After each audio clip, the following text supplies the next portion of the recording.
ওনারা বলেছেন ধর্ষণ বিরোধী সব মামলার ক্ষেত্রে যেন এরকম পদক্ষেপ নেওয়া হয়। আমরা বলেছি সাধ্যমতো চেষ্টা করব।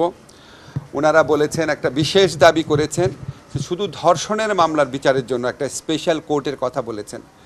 তো ধর্ষণের মামলার বিচার এখন হয় নারী এবং শিশু নির্যাতন দমন আদালতে, কিন্তু সেখানে ধর্ষণের মামলা ছাড়াও আরও অনেক অপরাধের বিচার হয়, যে জন্য ওইখানে একটা আপনার ব্যাকলগ হয়ে থাকে, মামলা পরিচালনার ক্ষেত্রে বিলম্ব হয়।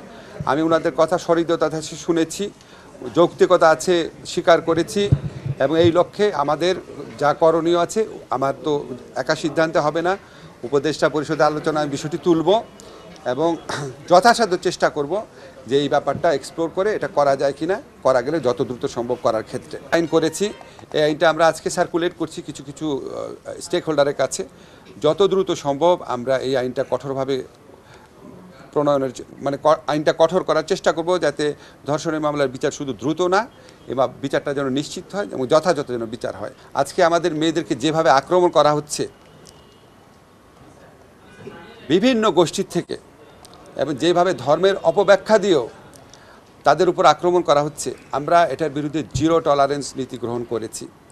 এর আগে আপনারা দেখেছেন আমাদের সরকারের পক্ষ থেকে বলা হয়েছে যে আমরা কোনোভাবেই কোনো অজুহাতে কোনো রকম মরাল পুলিশিং করার দায়িত্ব কোনো নাগরিককে দেওয়া হয়নি। বাংলাদেশের কোনো আইনে এই অধিকার কাউকে দেওয়া হয় নাই। মরাল পুলিশিং যদি কারো করতে হয় নিজের উপর করেন, নিজেকে জিজ্ঞেস করেন আপনি মিথ্যা কথা বলেন নাকি, আপনি গীবত গান নাকি, আপনি নারীর দিকে খারাপ চোখে তাকান কি না, আপনি ঘুষ খান নাকি, আপনার দুর্নীতি করেন নাকি, আপনি গেস্ট রুমে বা অন্য কোথাও গণ নির্যাতনে জড়িত ছিলেন কি না, ইসলামের যে 5টা ফরজ আছে সেটা আপনি পালন করেন কি না। এই মোরাল পলিসি নিজের সাথে আগে করেন, তারপর অন্যের উপর মাতবরি দেখাতে এসেন।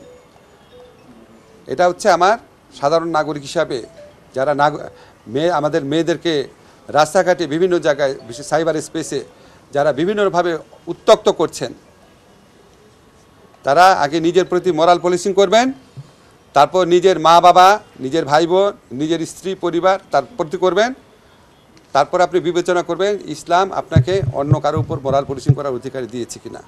বিশ্ববিদ্যালয় কলেজের ছাত্রীরা আমাদের কাছে এসেছিল, আমাদের ঢাকা বিশ্ববিদ্যালয়ে অনেকে আছেন, অন্যান্য বিশ্ববিদ্যালয় কলেজেরও আছেন।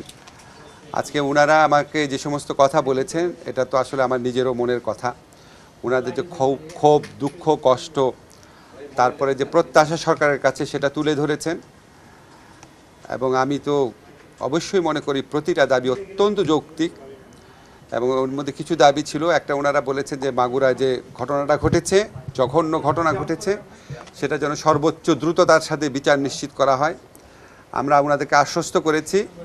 আমি আপনাদের জানাতে চাই, পুলিশ অলরেডি ওই আসামি যারা আছে মাগুরার ঘটনায়, তাদের অলরেডি ডিএনএ স্যাম্পল কালেক্ট করেছে গতকাল, সেটা আমি ওনাদেরকে জানিয়েছি। এবং এটার বিচার কার্য কোনো রকম কাল বিলম্ব না করে দ্রুত এবং ন্যায় বিচার যেন করা হয়, সেই লক্ষ্যে আমাদের একটা বিশেষ নজরদারি থাকবে, এটা ওনাদের বলেছি। ওনারা একটা জিনিস বলেছেন যে বিভিন্ন শিক্ষা প্রতিষ্ঠানে যে আপনার নারীর প্রতি সহিংসতা, হয়রানি, এই সমস্ত ক্ষেত্রে একটা আলাদা স্পেশাল সেল করা। আমি ওনাদের বলেছি এই সংক্রান্ত হাইকোর্টের একটা আইন আছে অলরেডি, হাইকোর্টের একটা রায় আছে। সেই রায়ের আলোকে শুধু শিক্ষা প্রতিষ্ঠান আর কাজের জায়গাতে না, রাস্তাঘাটে আমাদের মেয়েরা যেন উত্ত্যক্ত না হয়, হয়রানির শিকার না হয়, সেরকম একটা কম্প্রিহেন্সিভ আইন করা। এটা একদম সিরিয়াসলি, একদম কথা দিয়েছি, এটা সিরিয়াসলি চিন্তা করব। হাইকোর্টের যে আদেশ আছে সেই আদেশের অবলম্বনে আর একটু জোরালোভাবে আইনটা করার কথা চিন্তা করব, চেষ্টা করব। আমি ওনাদেরকে জানিয়েছি আমরা কিছু কিছু আইনগত পদক্ষেপ নিচ্ছি। একটা, আপনাদের অলরেডি আমি বলেছি তদন্ত বিচারের ক্ষেত্রে সময় কমিয়ে আনা, তারপর উপযুক্ত ক্ষেত্রে বিচারক যদি প্রয়োজন মনে করে ডিএনএ ল্যাবের কোনো পরীক্ষা ছাড়াই মেডিকেল টেস্টের ভিত্তিতে, সাধারণ মেডিকেল টেস্টের ভিত্তিতে এবং পারিপার্শ্বিক সাক্ষ্যের ভিত্তিতে বিচার কাজ করবেন যদি বিচারক উপযুক্ত মনে করেন। এই ধরনের বিধান আমরা রাখার কথা চিন্তা করে